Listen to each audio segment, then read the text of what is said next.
हमारे भारत में अनेक देवालय हैं, परंतु एक हमारे श्री व्रजधाम में गोवर्धननाथ गिरिराज जी और दूसरे आपके महाराष्ट्र के श्री पंडरीनाथ, ये दो ऐसे ठाकुर हैं जो सबको छूने का अधिकार देते हैं। कोई भी जाकर के इनको स्पर्श कर सकता है। आप व्रजमंडल में जाइए, गिरिराज जी की परिक्रमा करो, बगल में गोवर्धननाथ जी के किसी भी स्वरूप को आप जाकर के हृदय से लगा सकते हो, स्पर्श कर सकते हो। आप उनके प्रति पर्वत बुद्धि मत रखा करो, पाषाण बुद्धि मत रखना कभी भी गोवर्धननाथ जी के प्रति। ये विचार मत करना कि ये पर्वत है, ये पत्थर हैं, या ये ऐसे ही रखे हैं। अरे जो गर्भगृह में हैं उनकी तो हमारे नेत्रों में बड़ी महिमा हो जाती है। भाई इनको हम छू नहीं सकते, इनको पुजारी जी छूते हैं, इनकी अष्टयाम सेवा होती है, ये ही भगवान है। नहीं,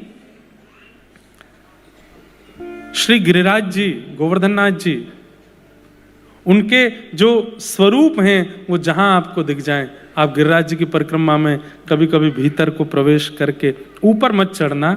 जो जब आप मुखारविंद से परिक्रमा प्रारंभ करते हैं तो वहां जा सकते हैं, अंदर जंगल वन है थोड़ा, वहां जाके आप गिरिराज जी को हृदय लगा सकते हो, स्पर्श कर सकते हो। जैसी सेवा आपको ठाकुर जी की करनी हो सब कर सकते हो। या दूसरा अधिकार, बहुत ही आपकी इच्छा है कि नहीं गर्भगृह वाले ठाकुर जी छूने हैं तो पंढरपुर चले जाओ, वहां हर वैष्णव को अधिकार है। कोई वीआईपी नहीं है, कोई वीवीआईपी नहीं है, कोई संत नहीं है, कोई प्रोटोकॉल नहीं है, सबको अधिकार है।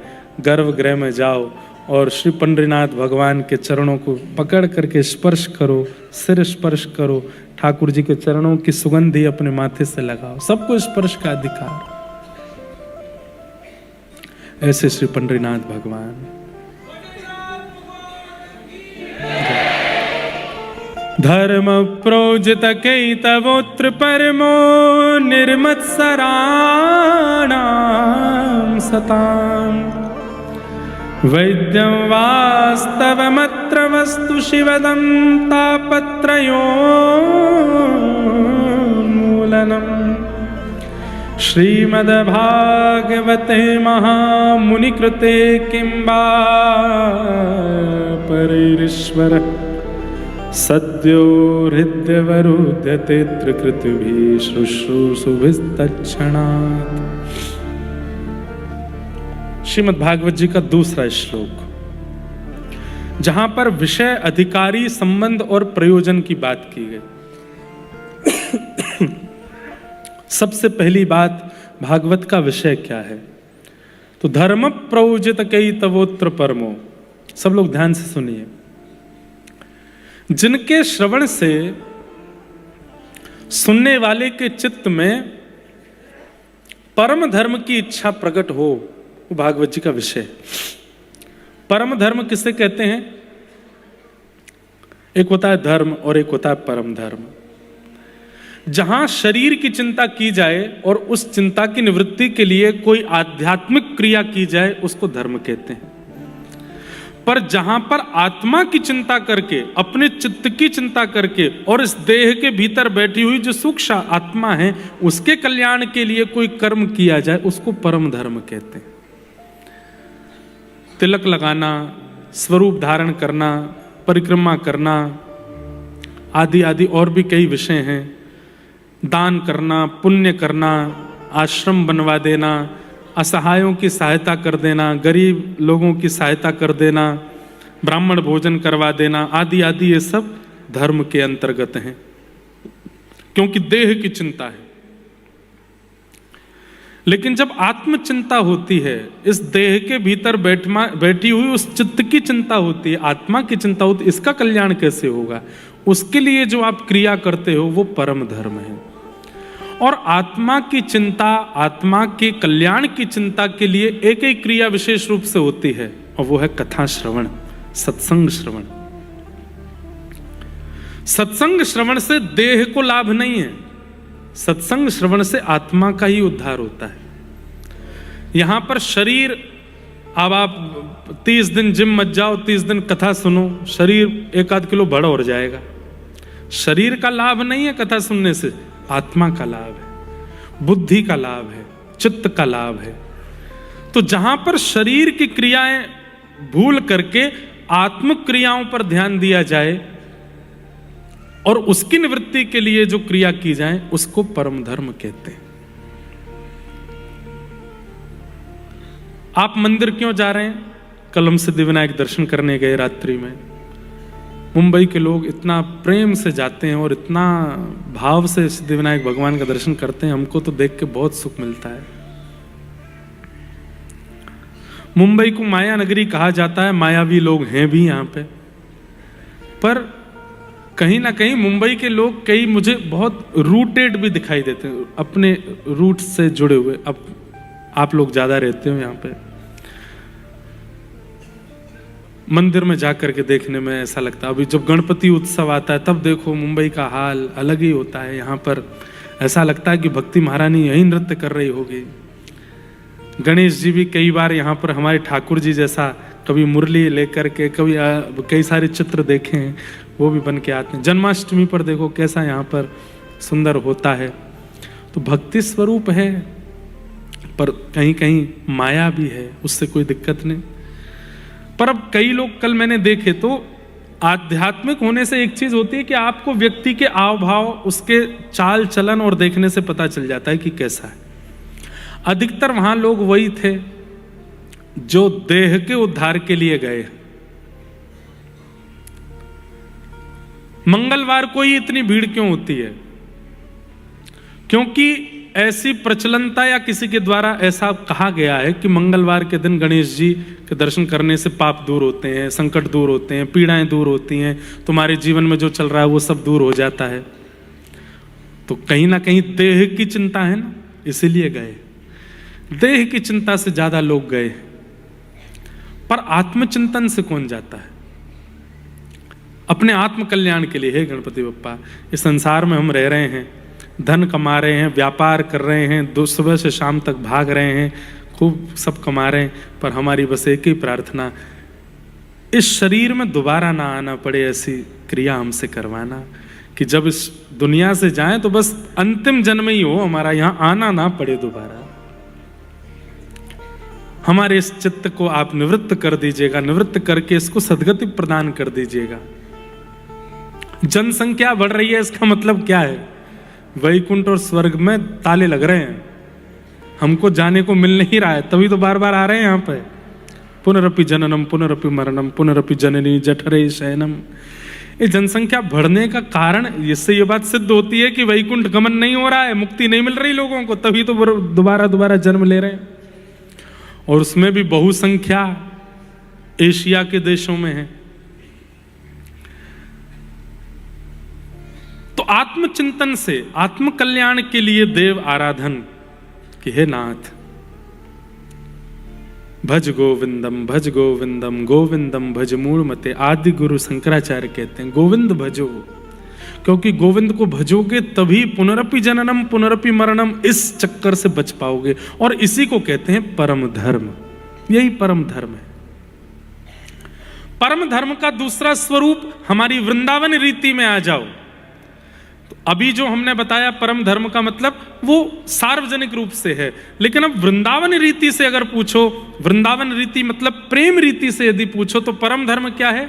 श्री जी की प्राप्ति, लाल जी की प्राप्ति, उनके प्रेमास्पद में निकुंज की प्राप्ति। निकुंज जाने वाले भी नहीं आते दोबारा। निकुंज क्या है?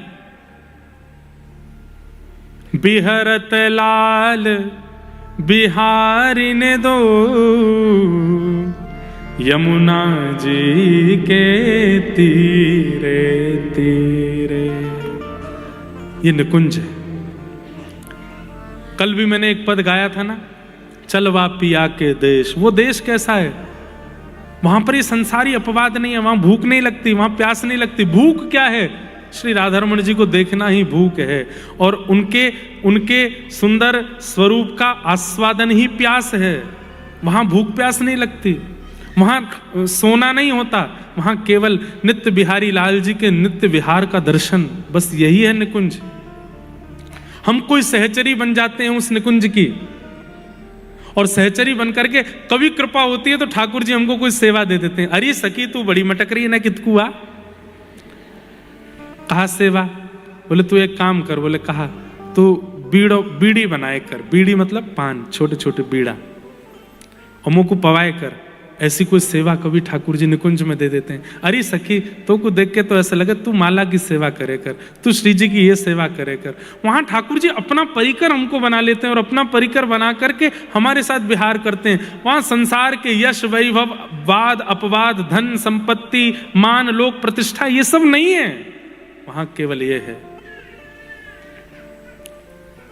बसो मोरे नैनन में दो चंद, बसो मोरे नैनन में दो चंद, बसो मोरे नैनन में दो चंद, बसो मोरे नैनन में दो चंद।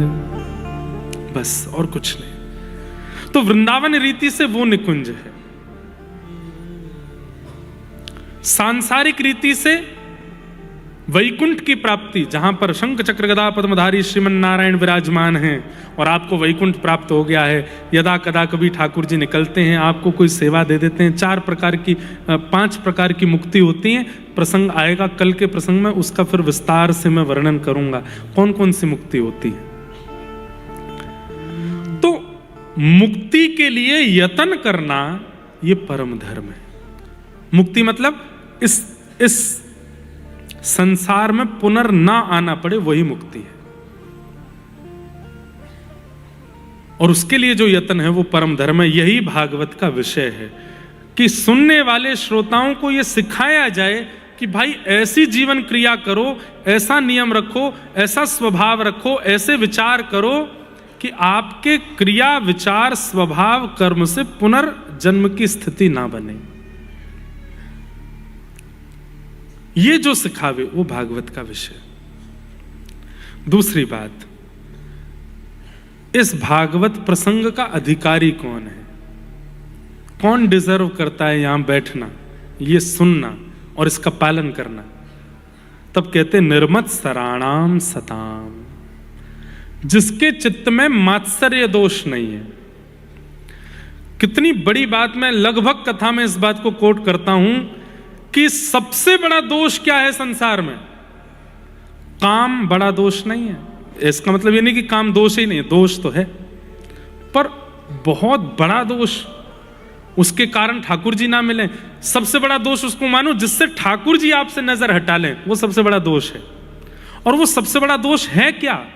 काम नहीं है, क्रोध नहीं है, लोभ नहीं है, मोह नहीं है, अहमता नहीं है, ममता नहीं है। और जो भी दोष संसार में है वो बहुत बड़े दोष की श्रृंखला में नहीं आते जिससे ठाकुर जी आपसे नजर हटा लें। सबसे बड़ा दोष जिससे ठाकुर जी आपको नहीं देखें, वो दोष क्या है? ईर्ष्या। और बुरा नहीं मानिएगा, इस सभागृह में बैठे हुए भी कम से कम 70% लोगों के चित्त में ईर्ष्या है। आप स्वयं जानते हैं, अपने चित्त को झांक करके देखो, क्या ईर्ष्या नहीं है? किसी के रूप से, किसी के स्वरूप से, किसी की क्रिया से, किसी के विचार से, कि कुछ नहीं। और ईर्ष्या किससे होती है? अपने से कभी ईर्ष्या नहीं होती। व्यक्ति खुद कितनी गंदगी कर देता है, अपने से ईर्ष्या नहीं करता, हमेशा दूसरों से होती। और दूसरी बात, ईर्ष्या बुरे कर्मों से नहीं होती, ईर्ष्या अच्छे कर्मों से ही होती है। बल्कि हम लोग इतने खतरनाक हैं, जिससे हमको ईर्ष्या होती है, वो कभी कुछ गलत कर देता है तो हम लोग सिंपैथी देने और पहुंच जाते हैं वहां पे। अरे राम राम, बहुत बुरा हुआ, इतना बुरा तो दुश्मन के संग भी नहीं होना चाहिए, आप चिंता मत करो। और वही कुछ अच्छा कर ले, घर में बैठे बैठे फिर विचारों के ही पहाड़ बुन रहे हैं। इसके संग ऐसा कैसे हो गया, ये कैसे ऐसे बन गया, इसने यूं कैसे कर लिया, इसके संग तो ऐसा होना चाहिए, इसके संग तो वैसा। ईर्ष्या। और क्षमा कीजिएगा, अन्य दोष आपके चित्त में हैं, आप फिर भी गुरु कृपा से, नाम की कृपा से, सत्संग की कृपा से भगवत प्राप्ति कर सकते हो। लेकिन ईर्ष्या का दोष है तो फिर बाकी जितनी भी कृपाएं हैं वो भी काम नहीं करेंगे कुछ। ईर्ष्या का दोष। रातों की नींदें उड़नी चाहिए आपकी अगर आपके चित्त में ईर्ष्या है तो। कैसे कर सकता हूं मैं ऐसे, कैसे किसी के बारे में विचार कर सकता हूं। और विचार, ईर्ष्या भी 3 प्रकार की होती है, मनसा, वाचा और कर्मणा। ईर्ष्या का सबसे पहला रूप जो कि 99% विश्व के हर व्यक्ति के अंदर है, वो है मानसिक ईर्ष्या। करता कुछ गलत नहीं है, बोलता कुछ गलत नहीं है, पर मन में ईर्ष्या है। समझ रहे हैं बात को? 99% लोगों के अंदर मानसिक ईर्ष्या है। वो बोलते गलत नहीं है, करते गलत नहीं है, पर मन में सोच लेते हैं।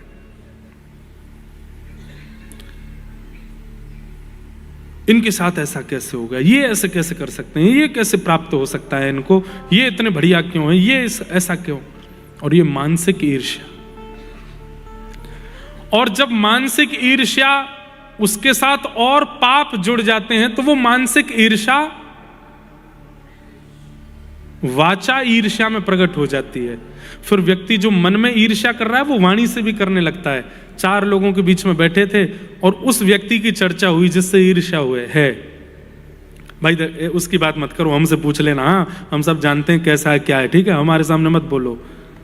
ऐसा किया उसने, ऐसा किया उसने, ये किया उसने, तुमको क्या पता, हमसे पूछो।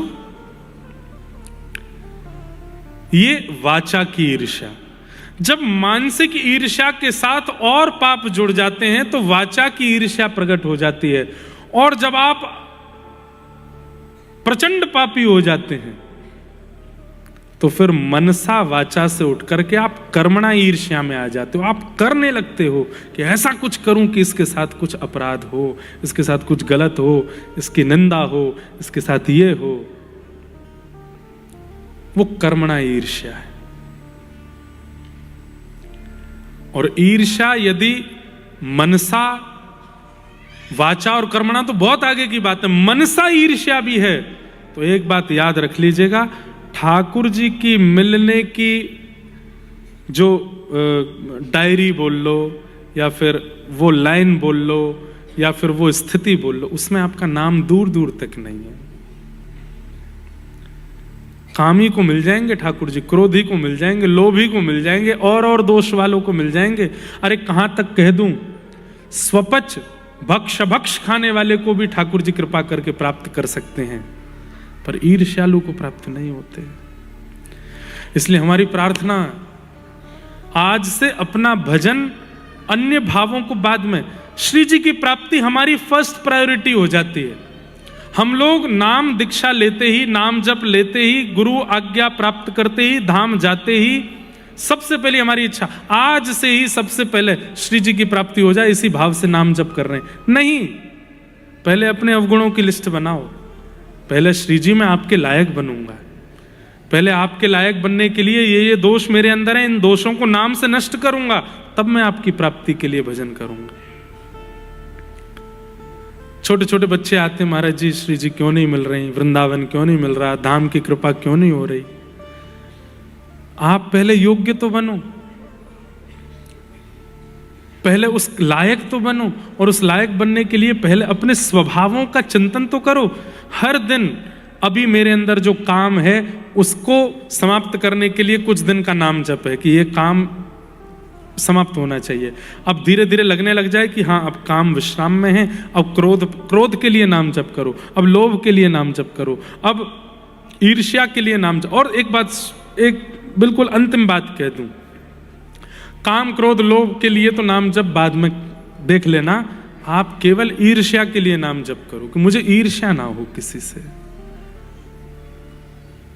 किशोरी मोहे अपनों सो कर लीजे, किशोरी मोहे अपनों सो कर, आप अपने जैसा मुझे कर दो। इस भावना से नाम जप आप कर सकते हो, इस भावना से गुरु मंत्र का जाप आप कर सकते हो, इस भावना से आप कथा सुन सकते हो, इस भावना से परिक्रमा लगा सकते हो कि हे किशोरी जी आप जैसा मुझे कर दो। कैसी है किशोरी जी?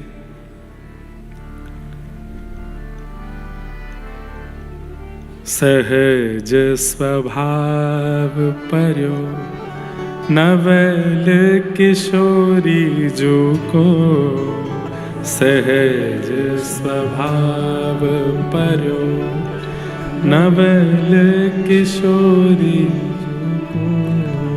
सहज स्वभाव परो, नवल किशोरी जो को सहज स्वभाव परो, नवल किशोरी मृदुता दयालुता कृपालुता की राशि है, मृदुता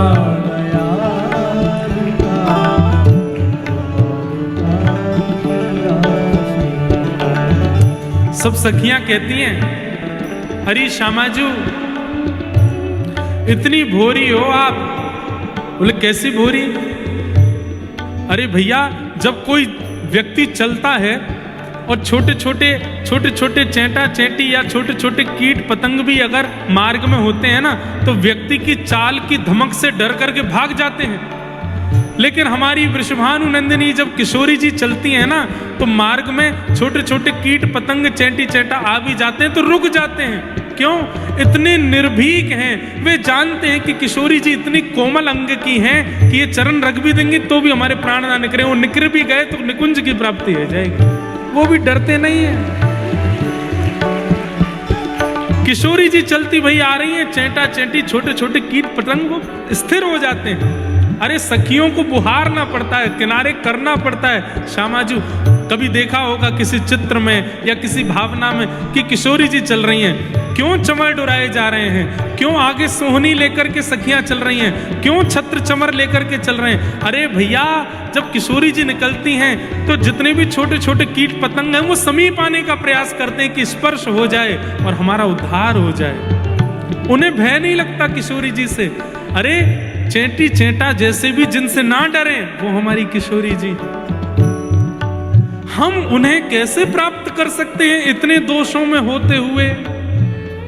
इसलिए नाम जब पहले दोष निवृत्त करने के लिए करो, पहले योग्य बनाने के लिए करो कि हम योग्य तो बने उनके। कैसी हैं हमारी किशोरी जी?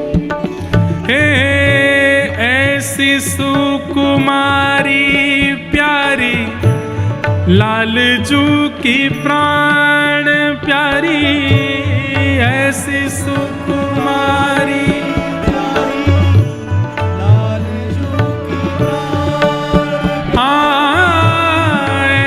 सुकुमारी प्यारे लालजू